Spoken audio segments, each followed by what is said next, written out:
Meus amores, ainda sobre núcleo celular, hoje iremos falar sobre carioteca e passagem de moléculas através dos poros.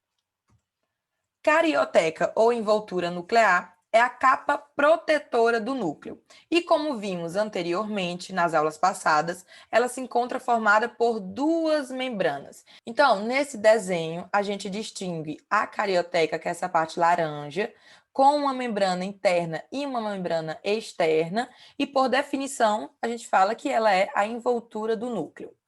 Formada por duas membranas concêntricas, que na membrana interna se apoia os laminofilamentos, quem está lembrando, é um tipo de filamento intermédio, e na membrana externa se encontra vários ribossomas, né, tá pisando, e essa membrana externa também se continua com o retículo endoplasmático rugoso.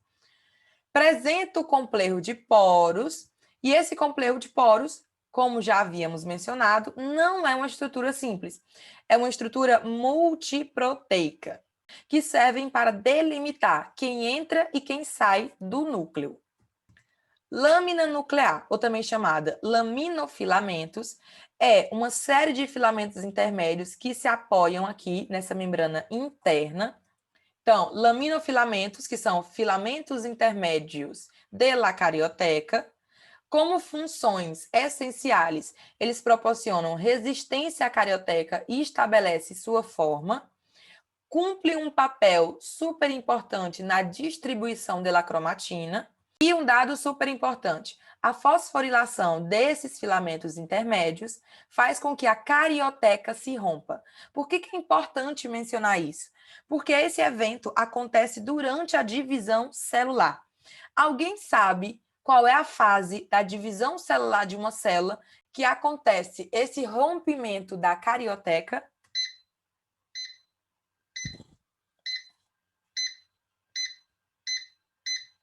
Acertou quem falou prófase, que é a primeira fase da mitose, né? É quando os cromossomas começam a se centralizar para formar o nosso fuso mitótico. Sobre o poro nuclear, estruturalmente, o poro está formado por uma sequência de proteínas que estão bem definidas, formando realmente uma portinha que vai delimitar toda essa estrutura do núcleo. São estruturas complexas, existe cerca de 3.000 a 4.000 poros em cada envoltura nuclear, e como componentes a gente tem 8 colunas proteicas, proteínas de anclaje que amarram as colunas proteicas à envoltura nuclear, proteínas radiais que surgem de las colunas e se orientam hacia o poro como se fosse um diafragma, fibríceas proteicas que nascem das bocas internas e externas desse complexo, ajudando ali a passagem das proteínas através do poro. Então, meus amores, agora chegou a hora de vocês verem a prof em ação com seus talentos artísticos. Eu vou tentar desenhar a estrutura de um poro. Claramente, isso é uma ilustração, mas eu acredito que geralmente os professores pedem para vocês desenharem, ou já vai ter um desenho na prova e vocês vão ter que agregar quais são os componentes. Então, bora lá.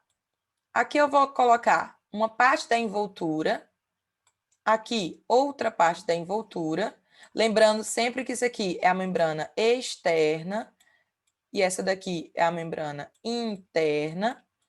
E nesse espaço aqui, a gente vai desenhar o nosso poro. Então, como componentes, a gente viu que tem 8 colunas proteicas. Então, bora ver. 1, 2, 3, 4, 5, 6, 7, 8. Não posso errar, hein? Porque eu estou ao vivo. Depois, a gente viu que tem proteínas de anclaje, que o que essas proteínas faziam? Elas amarravam, né? Elas seguravam as proteínas colunares com a envoltura.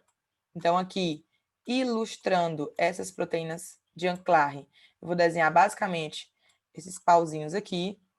Depois temos proteínas radiais, que pensem comigo, é como se fosse um raio da bicicleta. Elas vão surgir desde o centro até as colunas proteicas, fazendo o que a gente chama de diafragma.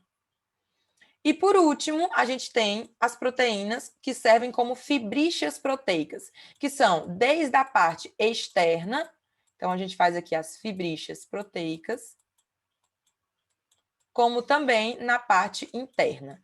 E essas fibríceas proteicas, só para repassar, elas vão ajudar as proteínas que estão ingressando e saindo da célula, como se fosse um guia.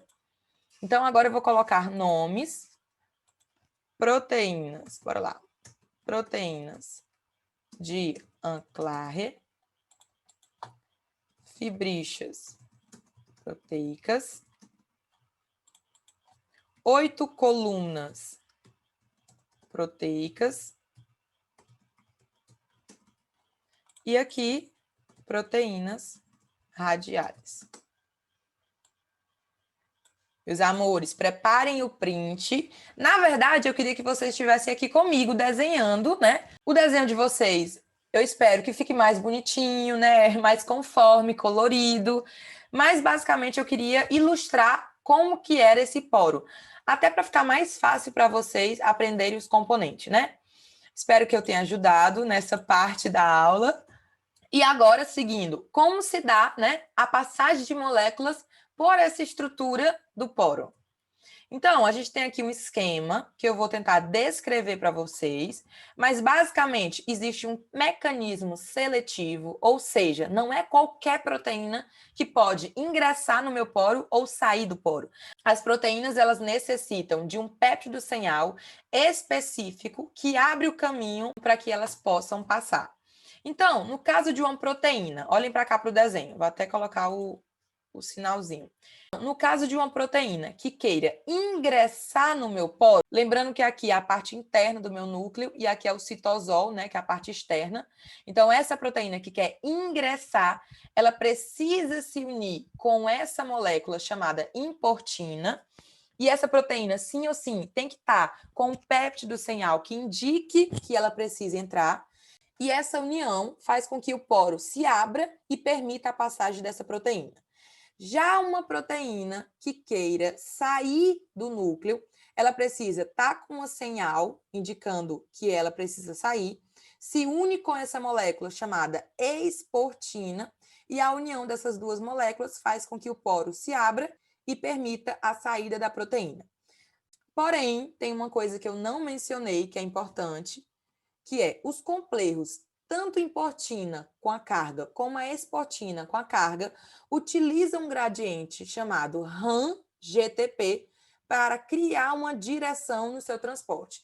Então, aqui a gente vê que existe uma moléculazinha chamada RAM, essa molécula vai agarrar o GTP e essas duas moléculas juntas é que irão direcionar o transporte da importina e o transporte da exportina. Então, durante a passagem, se gasta um GTP, cuja hidrólise está a cargo da molécula RAM. Meus amores, eu espero ter sido clara. Eu sei que parece difícil, mas olhem a imagem várias vezes e tentem ler a apostila. Sempre lembrando que a molécula, para sair, precisa de um péptido senhal e está encaixada com a exportina, e uma molécula para ingressar no poro também precisa estar com o péptido senhal e acoplada à importina. Muito obrigada, espero ter ajudado e a gente se vê na próxima aula.